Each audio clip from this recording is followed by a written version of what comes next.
बीएमसीसाठी महायुतीमध्ये जागा वाटप हिवाळी अधिवेशनानंतर होणार असल्याचं सूत्रांकडून कळतंय।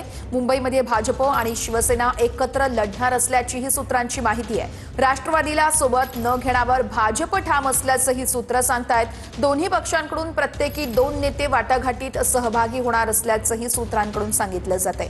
विनायक दावरुंग आमचे प्रतिनिधी या संदर्भातले आपल्याला अपडेट्स देत आहेत। विनायक, जागा वाटपासंदर्भात नेमक्या काय घडामोडी घडतील अधिवेशनानंतर? सध्या अधिवेशन चालू आहे। अधिवेशनानंतर बिगुल जे आहे ते मुंबई महापालिका व इतर महापालिकांच्या निवडणुकीचं लागणार आहे। मुंबई महापालिकेमध्ये नेमकी कशा पद्धतीने युती असेल याकडे सगळ्यांचंच लक्ष लागलेलं आपल्याला पाहायला मिळते। परंतु शिंदेची शिवसेना आणि भाजप यामध्ये ही युती होणार असल्याची सध्या सूत्रांकडून माहिती मिळते। राष्ट्रवादीला थोडं दूर जे आहे ते ठेवण्याचा प्रयत्न माहिती करणार असल्याची माहिती मिळते।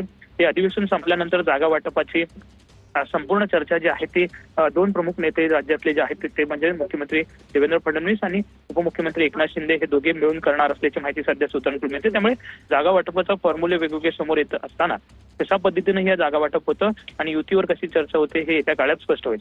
निश्चितच विनायक, धन्यवाद दिलेल्या माहितीसाठी।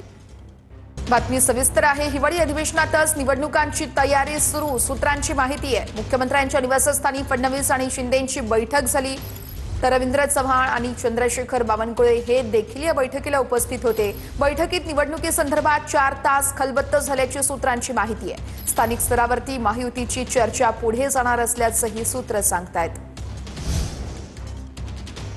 बघूयात पुढची बातमी आता बीडमधून आहे। सरपंच संतोष देशमुख हत्या प्रकरणाला 1 वर्ष पूर्ण झालंय। आरोपी कृष्णा आंधळे अद्यापही फरार आहे। आरोप निश्चितही नाहीये। मसाजोगमध्ये आज काळा दिवस जाहीर केला जाणार आहे। संध्याकाळी 7 वाजता कॅन्डल मार्च देखील काढला जाईल। 1 वर्षानंतरही देशमुख कुटुंब न्यायाच्या प्रतीक्षेतच आहे। धनुभाऊ, आज या संपूर्ण घटनेला 1 वर्ष पूर्ण होत आहे। काय नेमक्या तुमच्या भावना आहेत? याच्यात दुर्दैव असं आहे की आम्हाला अपेक्षित होतं की 1 वर्षाच्या आत हा खटला चालावा, याचा निकाल लागावा आणि जे आरोपी आहेत, ज्यांनी हे क्रूर कर्म केलंय, ज्यांनी हे अतिशय आम्हाला कुटुंबाला, गावाला ज्या निष्पाप माणसापासून पोरकं केलंय, त्या माणसाला न्याय मिळायला पाहिजे होता।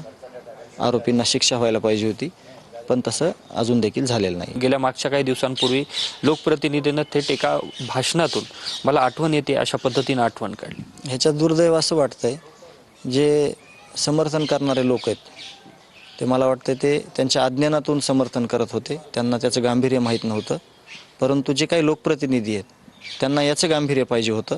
त्याचं गांभीर्य त्यांना बिलकुल नाही हे त्यांनी जाहीर भाषणात सांगितलं, जाहीर सभेत सांगितलं। आणि तेच तथ्य जे अगोदर अंग झटकायचा प्रयत्न होता, चुकीचा, खोटारडा, तो त्यांनी सिद्ध केला की नाही, हा आरोपी माझाच आहे। त्यानं कुठलीही गोष्ट केली तरी माझं त्याला समर्थन आहे आणि त्याला सोडवण्यासाठीचा आटापिटा देखील त्या माणसाने एवढ्या मोठ्या प्रमाणात केलेला आहे।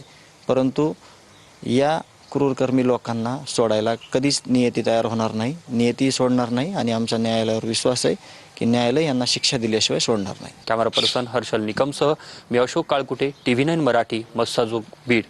बातमी अतिशय महत्त्वाची आहे। पुरंदर विमानतळाबाबत मुख्यमंत्री लवकरच बैठक घेणार आहेत। मुख्यमंत्री फडणवीसांसोबत जिल्हा प्रशासन चर्चा करणार आहे। जमिनीचा मोबदला किती द्यायचा यावर प्राथमिक बैठक होतीये। लवकरच पुरंदर विमानतळाच्या कामालाही वेग येणार आहे। तर प्रभाग रचना आणि सीमांकनासंदर्भात हायकोर्टात आज सुनावणी होतीये। प्रभाग रचना आणि सीमांकनाला आव्हान देणाऱ्या याचिकांवर सुनावणी घेतली जाईल।